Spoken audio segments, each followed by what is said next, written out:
오늘도 본문을 읽고 시작하겠습니다. 본문은 로마서 6장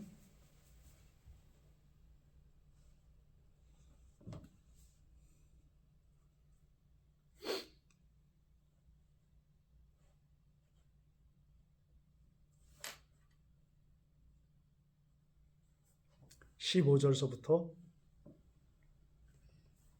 23절까지입니다. 자, 읽고 스스로 읽으면서 하나님 말씀을 묵상하도록 하겠습니다. 시작. 그런즉 어찌하리요? 우리가 법 아래에 있지 아니하고 은혜 아래에 있으니 죄를 지으리요? 그럴 수 없느니라. 너희 자신을 종으로 내주어 누구에게 순종하든지 그 순종함을 받는 자의 종이 되는 줄을 너희가 알지 못하느냐? 혹은 죄의 종으로 사망에 이르고 혹은 순종의 종으로 의에 이르느니라. 하나님께 감사하리로다. 너희가 본래 죄의 종이더니 너희에게 전하여 준 바 교훈의 본을 마음으로 순종하여 죄로부터 해방되어 의에게 종이 되었느니라.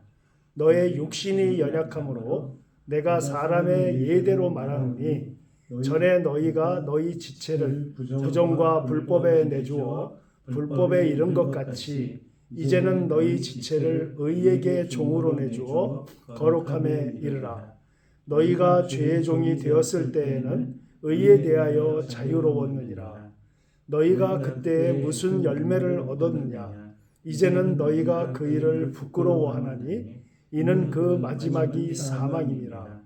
그러나 이제는 너희가 죄로부터 해방되고 하나님께 종이 되어 거룩함에 이르는 열매를 맺었으니 그 마지막은 영생이라. 죄의 삭은 사망이요 하나님의 은사는 그리스도 예수 우리 주 안에 있는 영생이니라. 우리가 가끔 전쟁 영화를 또 전쟁에 관계된 영화를 보게 되면 외국에 파병되었던 미군이 그 전쟁이 끝나고 미국에 다시 돌아와서 그 전쟁으로 인한 트라우마로 사회적으로 문제를 일으키든지 개인적으로 정신적인 후유증을 겪는 그런 영화를 많이 우리가 보았던 적이 있습니다. 전쟁이라고 하는 부분은 사람의 영혼까지도 영향을 미칠 수 있는 심리적인 부분이나 영적인 부분에 상당히 타격을 줄 수 있는 환경입니다. 그 후유증은 이루 말할 수 없죠. 전쟁뿐만이 아니라 심각한 재난을 당했을 때에도 그 트라우마는 겪어보지 않은 사람이면 정말 알 수가 없다고 합니다. 제가 예전에 다녔던 강남에 있던 큰 교회에 이런 분이 계셨어요. 삼풍백화점 무너졌을 때 그 당시에 무너지기 5분 전에 나왔던 분이 정신적으로 이분이 트라우마에 휩싸였습니다. 이분은 삼풍백화점의 그 피해를 보지 않았음에도 불구하고 정신적인 트라우마로 인해서 약간의 큰 소리라든가 비명이라든가 이런 걸 듣게 되면 몸이 굉장히 힘들다고 합니다. 이렇듯 사람은 환경의 영향을 쉽게 받는 존재예요. 우리가 예수 그리스도의 십자가의 바른 의미를 깨닫기 전에는 전에 살던 그 환경과 예수 그리스도를 믿고 예수 그리스도와 함께하는 환경 가운데 들어왔을 때 상당한 차이를 느꼈던 적이 있을 겁니다. 그런데요, 구원을 받았던 크리스천들과 그 전에 살았던 환경에 살았던 사람이 예수를 믿었을 때 환경이 전환이 되는 그것을 경험해보지 못했다면 우리는 나의 구원의 문제에 대해서 심각하게 고려해 봐야 한다고 생각합니다. 자, 한번 생각을 해보지요. 지금 바울은 오늘 본문을 통해서 두 가지를 대비시킵니다. 어떤 걸 대비시키죠? 우리를 종으로 가정하고 종이었을 때 주인이 누구냐를 상정해서 지금 반복적으로 얘기를 하고 있습니다. 예수 그리스도를 모를 때에는 우리의 주인이 누구였습니까? 여기서 종이라고 하는 개념을 갖는 것은 명령을 듣는 자, 스스로가 스스로를 주인으로 여기지 않고 어떤 것으로부터 명령을 받으면 그 명령을 수행하는 자의 개념입니다. 한글로 종이라고 표현되어 있지만 바울이 원어적으로 이 단어를 사용했을 때는 아주 전형적인 노예입니다. 노예를 의미하는 단어예요. 우리는 예전에 그리스도를 알기 전까지는 죄의 노예였다고 합니다. 죄의 노예라는 것은 죄가 명령하면 순종한다는 것이에요. 그런데 그리스도를 영접하고 그리스도를 우리 마음 가운데 주인으로 인정한 사람들은 누구의 명령을 듣는 존재냐면 바로 그리스도의 명령을 듣는 존재, 그 개념에서의 노예입니다. 물론 이것은 하나님은 우리를 노예로 취급하지 않으시지만 우리의 고백적 성격을 바울이 대신한 것이죠. 하나님은 우리를 내 사랑하는 자녀라, 내 백성이라고 표현하시지만 우리 입장에서는 하나님 감히 나는 하나님의 종입니다 라고 표현한다는 고백적 측면이 강합니다. 바울이 우리를 그런 측면으로 지금 얘기를 하고 있는 거기 때문에 우리가 전에 있던 환경과 지금 새롭게 그리스도로 인한 환경으로 전환이 되었다는, 무엇이 바뀌었는지 우리 한번 생각해 봅시다. 여러분, 무엇이 달라지셨습니까? 예수 그리스도를 믿기 전과 믿은 후 여러분의 변화가 무엇이었지요? 여러분 가늠해 보실 수 있습니까? 예수 그리스도를 처음 믿었을 때 예수님을 안 믿는 가정에서 태어난, 배경이 없는 가정에서 태어난 사람들 중에 예수님을 처음 믿고 그 감격이 엄청난 사람들을 좀 많이 봐왔습니다. 그의 변화는 확실했어요. 엄청난 일들이 그에게 일어납니다. 생각이 전환되고요. 가치가 달라집니다. 그렇게 즐기던 술, 담배도 쉽게 끊어버리고요. 그 다음에 만나지는 사람들의 종류가 달라집니다. 그래서 종종 이런 경우가 있어요. 나는 우리 목사님 때문에 친구가 하나도 없어졌어요. 나는 예수님 믿었기 때문에 옛날에 무슨 뭐 이런 모임도 있고 저런 모임도 있었고 이런 거 다 끊어지고요. 교회 모임뿐이 없어요. 이렇게 얘기하는 사람들도 많이 있었어요. 전환이죠. 바뀌었다는 겁니다. 삶의 형태가 달라졌다는 것이에요. 그런데 말입니다. 시간이 흐르면서 전환되지 않는 부분이 있습니다.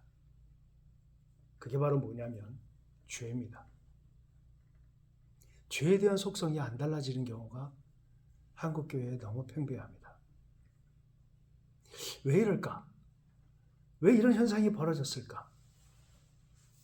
그런데 이거는 한국 교회만의 문제가 아니라 종교개혁이 일어나고 나서도 이런 문제가 발생했습니다.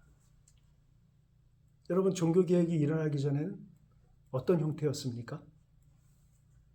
캐톨릭 세계관이었습니다. 캐톨릭 세계관이라는 게 무슨 뜻입니까? 그 당시에 종교개혁이 일어나기 15세기, 14세기, 13세기 그 당시에 카톨릭이 가르침의 핵심은 분명했습니다. 하늘의 대리자가 교황이었죠. 교황의 가르침이 곧 구원의 조건이었습니다. 그것을 추기경과 이런 사람들이 그 설교를 받아서 설교합니다. 그러면 그걸 듣는 교인들은 자생적으로 생각하는 것이 아니라 교회의 미사에 가서 신부님이 해주시는 그 설교 말씀대로 살기만 하면 돼 라는 개념에 묶여 있었어요. 그러니까 그들은 뭐의 종이었습니까? 그들은 교황과 캐톨릭 세계관에서 가르쳐주는 것이 곧 하나님의 말씀이었고 그걸 순종만 하면 됐어요. 단순했습니다. 이러한 사람들을 앉혀놓고 루터가 그거 아니야. 그거 아니고 오직 믿음만으로 우리가 구원받는 것이야 라고 선포를 했을 때 쉽게 받아들일 수 있었을까요? 쉽지 않았을 겁니다. 시간이 흐르면서 사람들은 점점 캐톨릭이 힘이 없어지고 프로테스탄트들, 다시 말하면 종교개혁자들에 의해서 형성된 새로운 기독교관, 그들에 의해서 힘을 받기 시작했고, 그 당시에 사회의 신흥계급으로 떠올랐던 상인계급, 이들에 의해서 이것이 받아들여지면서 점차적으로 루터와 깔뱅과 쯔빙클리 같은 사람들이 한 얘기가 일반 사람들에게 들어가기 시작했어요. 오직 의인은 믿음으로 말미암아 살리라. 우리가 이신칭이라고 얘기하는 내용입니다. 근데 그 당시에도 어떤 문제가 발생했느냐? 나는 예수 그리스도를 믿었다. 그러니까 의인이 되었고 나는 이제 지옥의 공포로부터 벗어났다. 그 다음에 어떤 현상이 벌어졌을까요? 죄에 대해서 민감함이 둔감함으로 바뀌기 시작했습니다. 왜요? 이미 예수님이 나의 죄를 위해서 다 해결해 주셨기 때문이에요. 그것으로 구원받는다고 생각을 하기 때문입니다. 구원의 기쁨과 하나님을 향한 찬양이 있다 할지라도 환경이 전환되었음에도 불구하고 전환되지 않는 한 가지, 이게 죄의 문제입니다. 죄에 대해서 관대해지는 우리 크리스천들을 보게 돼요. 자기 자신에 대해서. 어떤 목사님은 성적인 죄를 범한 후에 설교 중에 이렇게도 설교를 하셨다고 합니다. 인물 중에서 성적인 범죄 한두 번 안 일으킨 사람이 있냐? 다 나중에 용서받고 회개하고 제 역할을 하지 않았느냐? 참담한 얘기입니다. 이 죄의 문제가 우리들 이 하나님을 믿는 크리스천들에게도 심각한 문제로 다가옵니다. 죄를 많이 짓느냐 안 짓느냐에 따라서 그 기준에 따라서 구원이 형성되느냐 안 되느냐가 아닙니다. 이건 그런 뜻이 아니에요. 나의 삶의 인식의 전환이 어디까지 돼 있느냐가 중요한 바로미터라고 생각을 합니다. 예를 들어서 이신칭의 교리는 우리가 구원받는 방법론을 얘기한 것이지 삶의 전체의 지향성을 얘기하는 것이 아닙니다. 구원을 받는데 어떻게 받는가에 대한 설명이에요. 이것이 삶의 전반부를 다 커버하지 않습니다. 우리의 신분이, 하나님이 보시기에 우리의 신분이 어떻게 되는가에 대한 설명입니다. 구원에 관한 설명이에요. 그러면 그 구원받은 하나님의 백성들이 어떻게 살아야 되는가에 대해서 바울이 오늘 본문을 통해서 또 저번 주에 여전히 같은 맥락으로 지금 부연 설명을 하는 게 바로 오늘 본문입니다. 바울이 부연 설명하고 있어요. 우리는 의인은 오직 믿음으로 말미암아 살게 됐다. 이게 하나님의 뜻이다. 그런 우리는 어떻게 살아야 되는가에 대한 교리적 측면을 오늘 얘기를 하고 있어요. 이신칭이 다시 말하면 구원에 이르는 조건, 구원을 얻는 방법에 의해서 우리가 구원받았다. 로마서 1장 17절에 이신칭의 교리를 말씀하신과 동시에 지금 그렇게 해서 구원받은 우리는 어떤 상태냐 지금. 전에는 구원받기 전에는 우리가 죄의 종이었다. 그런데 지금 이신칭에서 구원받은 우리는 누구의 종이다? 하나님의 종이 되었다. 그러니까 우리는 죄가 명령하는 걸 듣는 죄의 종이냐 아니면 하나님께서 명령하시는 하나님의 종이냐, 하나님께 순종하는 하나님의 종이냐. 너희는 무슨 종이냐? 너희는 하나님으로부터 구원받은 존재이기 때문에 하나님의 명령을 듣는 하나님의 종이 되었다. 우리는. 다시 말하면 그런데 우리가 죄 질 수 있겠느냐? 이런 뜻입니다. 아직도 우리는 죄의 명령을 듣습니다. 그래서 죄를 지어요. 하나님의 명령을 듣고 하나님이 원하시는 라이프 스타일을 택하기도 합니다. 우리는 이 두 가지를 겸하여 함께 가져가고 있어요. 이게 우리의 현실 아닙니까? 그런데요, 종이라고 하는 부분, 다시 말하면 명령을 듣는 존재, 그리고 수행을 하게 되는 존재가 우리라고 한다면, 죄가 우리에게 쓰는 방법론이 하나 있습니다. 습관이죠.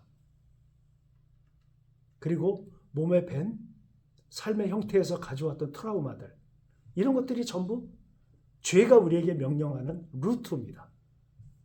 그래서 모두에 말씀드린 것처럼 우리는 그런 환경에 굉장히 영향을 쉽게 받는 존재들입니다. 전쟁터에서 돌아온 병사, 재난 현장에서 빠져나온 사람, 우리 세월호 때에도 살아남은 아이들이 그 트라우마가 뭡니까? 나만 살았다. 내 베프였던 그 아이는 지금 물에 죽었는데 나만 살았다. 그 개념, 죄책감, 우울감, 우울증, 이런 것에 영향을 받기 쉬운 존재들이에요. 사탄은 이렇게 그 영향을 받기 쉬운 환경 가운데에서 우리를 조종합니다. 술독에 빠져있는 집안에서 성장한 아이는 술을 끊기가 힘들죠. 그래서 대부분 이 중독 상태에 있는 것들을 통해서 명령하고 그것을 중독 상태에 있는 것들을 수행하게 만듭니다. 우리들은 그것을 죄라고 여겨요. 이쯤 됐을 때 바울은 우리가 어떤 스탠스로 가져가야 되는가에 대한 얘기를 합니다. 15절에 그런즉 어찌하리요? 우리가 법 아래 있지 아니하고 은혜 아래에 있으니 죄를 지으리요? 그럴 수 없느니라. 이거 얼핏 들어보면 굉장히 무서운 말씀입니다. 우리는 여전히 죄를 짓고 있거든요. 우리는 여전히 죄를 짓고 있고 우리가 법 아래 있지 아니하고 은혜 아래에 있는데 어찌 죄를 지으리요? 그럴 수 없느니라. 우리 죄를 지을 수 없대요. 근데 우리는 죄를 짓고 산단 말입니다. 바울은 지금 뭘 얘기하는 걸까요? 뭘 바라고 이런 얘기를 하는 걸까요? 제가 예수님을 믿고 구원을 받았다는 그 참 기쁨이 개인적으로 굉장히 강했습니다. 변화가 좀 굉장히 심했어요. 심하고 나서도 그 당시에는 정말 날아갈 것 같았습니다. 기뻤어요. 마치 천사가 된 기분이었고 하나님 안에서 못할 게 없을 것 같았어요. 그런데 시간이 흐릅니다. 시간이 흐르고 문제가 하나씩 하나씩 드러나기 시작해요. 여전히 죄성에 빠져있는 나를 봅니다. 도대체 이 문제를 어떻게 해결할까? 한 가지 제가 깨달은 게 있습니다.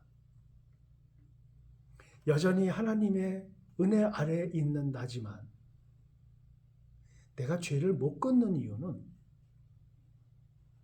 내가 죄를 사랑합니다. 내가 그걸 좋아합니다. 나의 본성이란 걸 깨달았어요. 내가 그걸 싫어하고 그걸 사랑하지 않는다면 가까이 하지 않겠지요.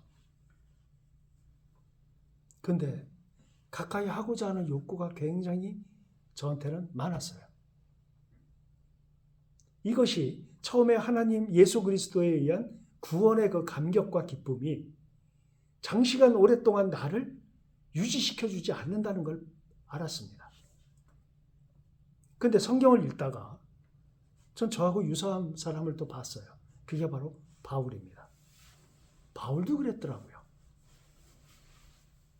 여전히 우리는 그리스도의 은혜로 구원받은 존재지만 여전히 죄로부터 완전히 행위적 측면에서 자유롭지 못함을 현실 속에서 깨닫게 됩니다. 여기서 바울이 계속해서 그럼 우리는 어떻게 해야 되는가? 이 문제를 우리는 어떻게 해결할 수 있을까?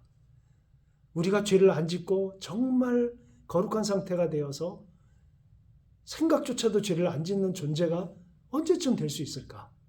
이거 우리의 문제가, 우리의 바람 아니겠습니까? 이러한 바람대로 되려면 어떻게 해야 되는가? 오늘 바울이 우리의 상태에 대해서, 우리의 신분에 대해서 계속해서 자각을 시킵니다. 우리는 이런 존재다. 우리는 이런 존재다. 반복이 돼요. 5장과 6장이 반복이 됩니다. 계속해서 동일한 주제를 가지고 동일한 다른 방식으로 설명을 반복해서 하고 있어요. 그래서 생각을 한 겁니다. 아하, 나의 상태를 정확히 알아야 되는구나. 예를 들어 봅시다. 군대에 입소한 사람이 여전히 사회생활을 할 때의 행위를 계속 가지고 있어요. 사회생활을 할 때 정신을 그대로 가지고 있어요. 그러면 군대 생활이 온전하겠습니까? 그렇지 않겠죠. 여전히 군대 들어가서도 군대에 적응하기 힘들고 어렵다면 그 사람은 아직도 자기의 상태를 이해하지 못하고 있는 겁니다. 그것이에요, 바로. 여전히 나는 그리스도, 오직 그리스도만이 구원을 주시고 구원을 받은 존재로서 인식을 하지만 나는 여전히 나의 상태가 예전의 상태 그대로 있는 것과 그리스도 안에서의 어떤 상태를 가져야 되는가에 대한 가르침이 우리에게 들어오지 않으면 나의 현재의 상태에 대한 정확한 자각이 없이는 여전히 예수 그리스도 이전에 관계된 그런 삶의 형태에 우리는 빠져 있을 수밖에 없다는 겁니다. 그래서 바울은 계속해서 반복해서 이 얘기를 하고 있는 것이에요. 우리는 법 아래 있지 않다. 율법 아래 있지 않다. 이게 무슨 뜻입니까? 율법은 뭐 한다고요? 우리가 무슨 죄를 짓고 어떤 죄인인가를 깨닫게 한다고 했죠? 그 율법 아래 있으면 우리가 죄인으로서의 그 아이덴티티를 죄인으로서밖에는 가져갈 수가 없어요. 근데 법 아래 있지 않다. 우리는 은혜 아래 있다. 라는 얘기는 무슨 뜻입니까? 용서받은 죄인, 구원받은 죄인이란 것을 은혜 아래 있다라는 개념으로 설명을 한 겁니다. 우린 여전히 삶의 형태에서는 죄의 형태를 가져가요. 그러나 우린 끊임없이 너는 은혜 아래 있어. 너는 하나님의 백성이야. 이 개념이 우리한테 우리의 상태에 대한 정확한 해석이 안 되면 우린 여전히 나의 스테이터스를 이해하지 못하고 계속해서 죄 아래 있는 걸로 착각을 하면서 살게 된다는 것입니다. 기독교의 가장 근본적인 교리라 한다면 사랑을 얘기하겠죠. 여러분, 한 사람을 사랑하지 않으면 어떤 과부나 고아, 다시 말하면 스스로 문제를 해결할 수 없는, 삶을 지탱하는 데 있어서 스스로 해결할 수 없는 그런 사람을 과부와 고아라고 상징적으로 성경에서 표현하고 있습니다. 그런데 어떤 사람한테 제안이 들어갔어요. 저 과부와 고아를 좀 살려야 되지 않겠습니까? 그러기 위해선 얼마의 돈이 필요하고 또 어떤 상태의 후원 정책이 좀 필요합니다라고 얘기를 했다고 가정을 해봅시다. 눈물을 흘리면서 불쌍함이 측은함으로 다가온다면 그게 조건이 없겠죠. 그래서 손이 나가겠죠. 도움의 손길이 나가겠죠.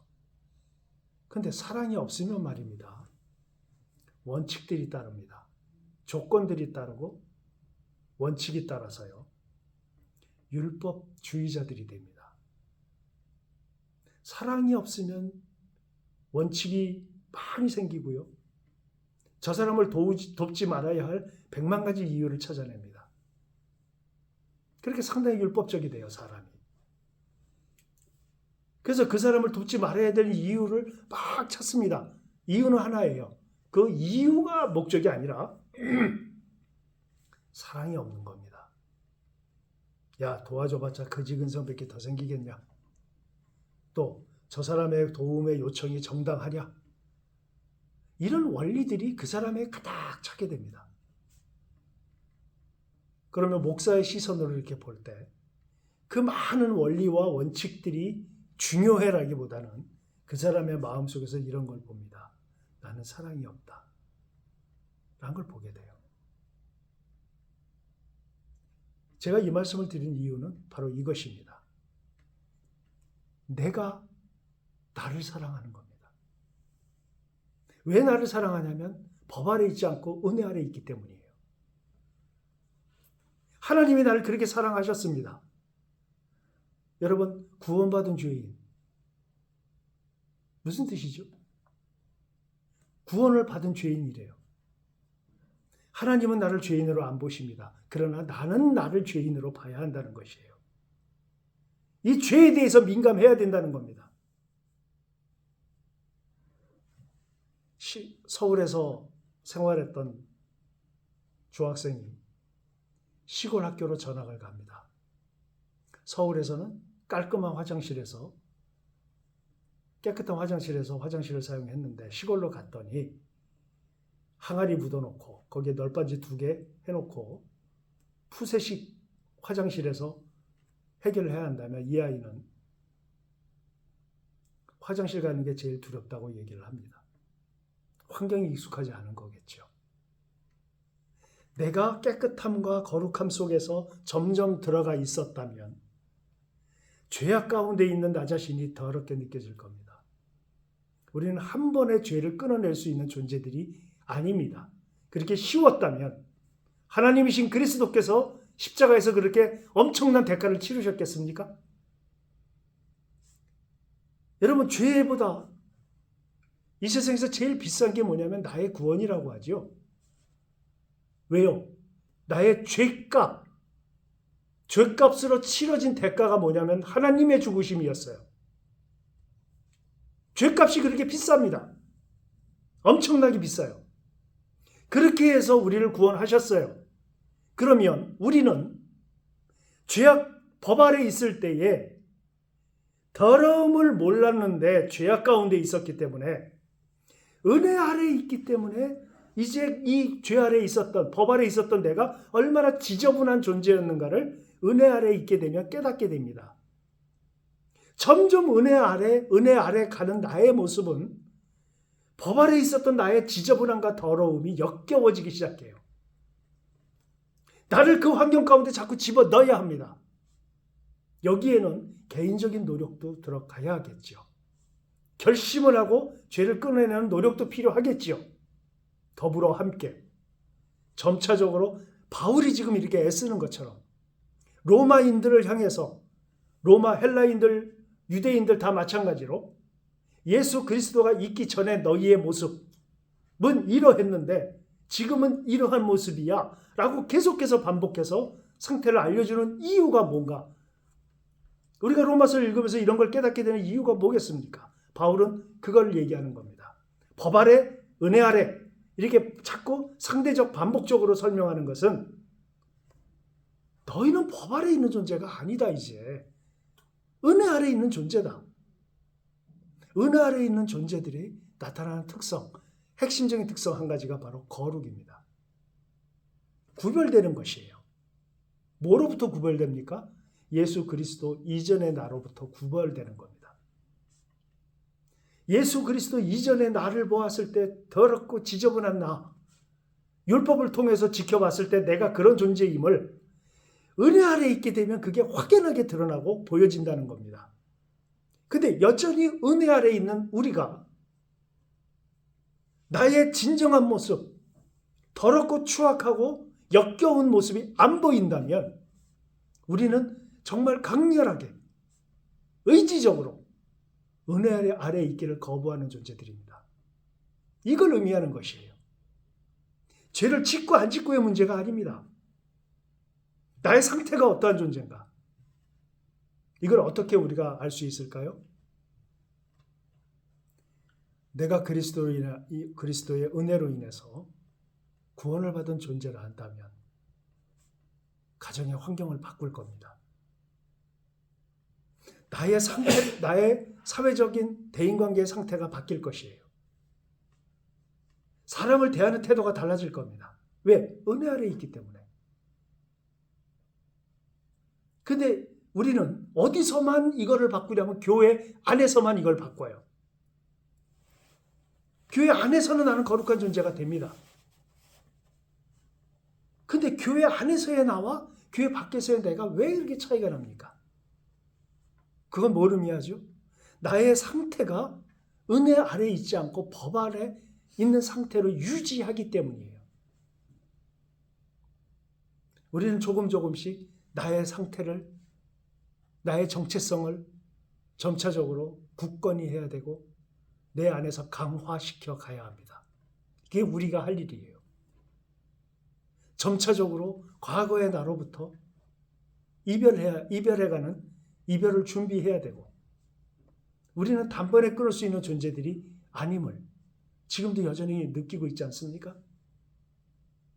우리는 이별을 준비해야 합니다. 하나씩 끊어내야 돼요. 한꺼번에 되지 않습니다. 그 바울이 이렇게 표현합니다. 그렇게 하는 자기 자신을 나는 날마다 죽노라 그래요. 날마다 바울이 왜 죽습니까? 뭐로부터 뭘 죽이는 겁니까? 과거에 있었던, 법 아래 있었던 자기 자신의 모습을 은혜 아래에 있는 나의 모습으로 점차적으로 나를 가져간다는 뜻이죠. 인정해야 될 거는 나는 불가학적으로 나는 죄를 끊을 수 없어. 이럴 수 있는 죄는 없습니다. 그렇다 한다면 우리에게 회개가 있을 수 없어요. 회개는 왜 하는 겁니까? 하나님께서 명령하셨어요. 회개하라고. 그것은 하나님 나라가 가까이 왔기 때문에 하나님 나라 안에는 죄인이 있을 수 없습니다. 왜? 하나님이 통치하는 백성은 죄인이면 안 되거든요. 그러니까 하나님이 그리스도 보내서 대신 다 죄의 문제를 해결해 주시고 당신의 백성을 모으셨습니다. 우리 신분적으로 죄인이 아닌 걸로 하나님이 여겨주셨어요. 그래서 그리스도 안에서 사는 사람들은 하나님 나라 안에서 사는 겁니다. 그러면 우리가 하나님 나라 이전의 삶 속에서 그 역겨운 나의 모습이 역겨워야죠. 역겹게 생각을 해야죠. 그리고 역겨운 환경으로부터 내가 자꾸 나를 바꿔야죠. 이건 내가 할 역할입니다. 죄를 하나님이 안 막아주셨다? 여러분, 하나님 죄 안 막아주십니다. 한번 볼까요? 다윗을 볼까요? 다윗이 범죄하는 장면을 우리가 사무엘을 보면서 아주 디테일하게 사무엘이 썼음을 우리는 볼 수 있습니다. 바울이 그 전쟁이 한참 있을 때 늦잠 자고 일어났다. 성벽을 이렇게 걷는데 어디서 목욕하는 여인을 보고 저 여인이 누구냐라고 물었더니 뭐 누구의 아내입니다. 이렇게 그 과정을 상세하게 적어요. 이거 무슨 뜻입니까? 그 과정 가운데 하나님이 막아주시면 되잖아요. 다윗이 죄 짓는 거에 대해서 생각을 끊으시고 거기로부터 벗어나게 하셔서 그 여인으로부터 아무런 연락이 가지 않도록 바울을 하나님이 옮기시면 되잖아요. 근데 안 그러신단 말입니다. 뭐죠? 하나님은 죄와 함께 하실 수 있는 분이 아니에요. 죄에 대해서 우리는 하나님이 나를 아예 죄 안 짓는 존재로 만들어버리셨으면 좋겠다. 그럼 처음부터 우리를 자각적 존재로 만들지 마셔야죠. 처음부터 우리를 로봇으로 만드셔야죠. 아니잖아요. 하나님이 우리를 개인적, 자각적 존재, 인격적 존재로 하나님이 창조하셨단 말입니다. 죄를 짓는 것에 대해서 전적인 책임이 누구한테 있었습니까? 다윗에게 있었습니다. 그러니까 내가 그러한 나의 자신을 점차적으로 하나님의 환경 가운데, 하나님의 은혜 아래 가운데 점점 나를 만들어 가는 것입니다. 우리는 하나님하고 친하기보다는 죄하고 친하는 걸 더 좋아하는 존재들입니다. 그게 더 재밌어요. 그게 더 유쾌합니다. 우린 그런 존재였어요. 그러니까 쉽지 않겠죠. 유쾌함을 끊어내고 즐거움, 쾌락적인 걸 끊어내는 게 쉽지 않죠. 그러나 우리는 우리 개인적인 노력뿐만 아니라 여기서 우리가 해야 될 것 중에 하나는 완벽하게 끊어내는 것을 기대하지 마십시오. 어려운 일입니다. 그래서 바울은 너의 상태부터 알아라. 먼저 너는 이러한 존재다. 법 아래 있지 않고 은혜 아래 있다. 그러니까 너의 상태를 알고 우리가 로마서를 통해서 바울이 어떻게 가야 한다는 걸 점진적으로 계속 얘기를 하고 있습니다. 그래서 우리 이 로마서 강해가 굉장히 재밌는 것이에요. 바울은 우리의 상태를 5장, 6장을 통해서 알려줍니다. 5장을 통해서는 너희는 칭의받은 존재고 칭의를 받은 너희는 지금 이러한 상태다. 6장에 통해서는 계속 반복적으로 우리가 은혜 아래 있다. 죄 아래 있지 않다. 우리는 소망을 지닌 존재다. 이런 우리의 정체성에 대한 반복적인 설명을 지속하고 있습니다. 왜일까요? 우리가 그 자각이 중요하기 때문이에요. 그래서 우리가 이제는 은혜 아래 있기 때문에 법 아래 있을 때에 제가 저번 시간에 우리가 죄인으로 있을 때 법이 없을 때에는 우리가 죄인인지 몰랐다고 해요. 근데 법이 생김으로 인해서 우리가 죄인임을 알았어요. 이걸 갖다 우리식으로 쉽게 표현해 볼까요? 예수 그리스도를 영접하기 전에는 하나님의 거룩을 몰랐습니다. 그게 죄가 아니었어요. 다 그렇게 사니까. 근데 그리스도를 믿음으로 인해서 우리가 뭘 알게 됐냐면 율법을 알게 됐어요. 법을 알게 됐어요. 그래서 뭐가 잘못됐다는 걸 알게 됐는데 우린 그 잘못된 대로 살아왔단 말입니다. 그 인식이 되기 시작했어요. 그런데 바울이 여기서 뭘 하는 거냐면 5장, 6장을 통해서 너희는 과거에 이랬는데 지금은 은 아래에 있다. 너희는 과거에 이런 존재였는데 이런 존재를 하나님이 만드셨다. 그래서 반복적으로 이걸 얘기함으로 인해서 우리로 하여금 우리의 삶의 상태가 어떻게 변모돼야 하는가에 대한 지침을 지금 얘기하고 있는 것입니다. 여기서 우리가 취해야 될 행위적 측면은 뭐냐면 지금까지 교리적 측면을 말씀드렸다면 앞으로는 계속해서 조금씩 반복적으로 바울은 행위적 측면들을 강조해 나가기 시작합니다. 7장서부터 쭉 반복적인 교리적 측면에서 행위적 측면을 반복해서 나가는데 이 오늘 6장 말씀을 통해서 우리가 삶에 있어서 어떻게 적용점을 찾을 것인가? 의지적인 측면, 우리가 해야 될 측면들을 고려해 보는 것입니다.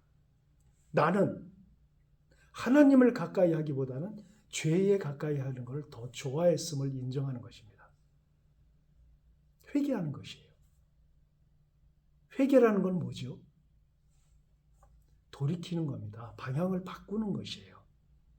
가던 방향을 트는 겁니다. 회개는 그런 것이에요.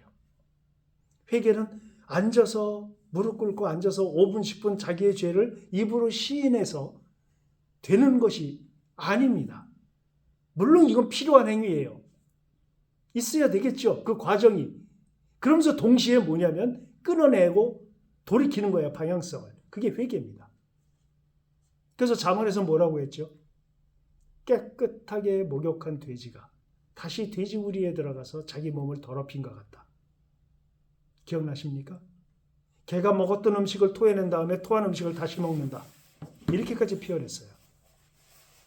그러니까 회개가 안 된 상태를 얘기하는 것이겠죠. 회개가 된 상태는 그 우리에 다시 안 들어가는 겁니다. 토한 음식을 안 먹는 것이에요. 근데 우린 계속해서 그 우리 가운데 들어가고 토한 음식을 계속 먹어댑니다. 바울은 그걸 얘기하는 겁니다. 그러지 말자고. 너희 상태는 이런 상태니까 이제 그쪽으로부터 우리는 이쪽으로 자꾸 가자고.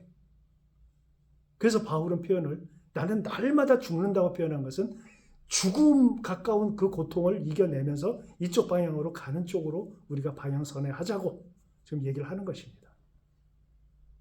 죄에 관한 문제는 그 전에는 민감하지 않았어요.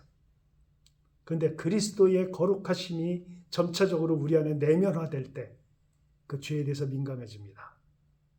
거룩에 대한 욕구가 생겨나고 그쪽 방향성으로 가게 돼 있죠. 이게 구원받은 하나님 자녀의 특징입니다. 이전에 바울이 얘기했죠. 죽은 자는 반응이 없다고요. 은혜에 대해서 죽은 자는 은혜 아래에 있으면서도 반응이 없습니다. 근데 우리는 죄 아래 죽은 자래요. 죄에게서 죽은 자래요. 그건 무슨 뜻입니까? 죄가 명령해도 반응이 없는 존재라는 뜻이죠. 죄에서는 죽고 은혜에서는 살았대요.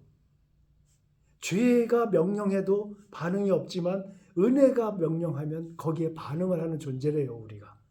우리 이거 저번 시간에 살펴봤어요. 오늘 또 다른 표현입니다. 그러니까 우리는 죄 아래 있지 말고 은혜 가운데 가자. 우린 결심과 노력과 환경을 바꿈과 인식과 이런 모든 것을 지금 바울은 총체적으로 지금 얘기를 하고 있습니다. 바울이 위대한 스승인 이유가 여기에 있어요.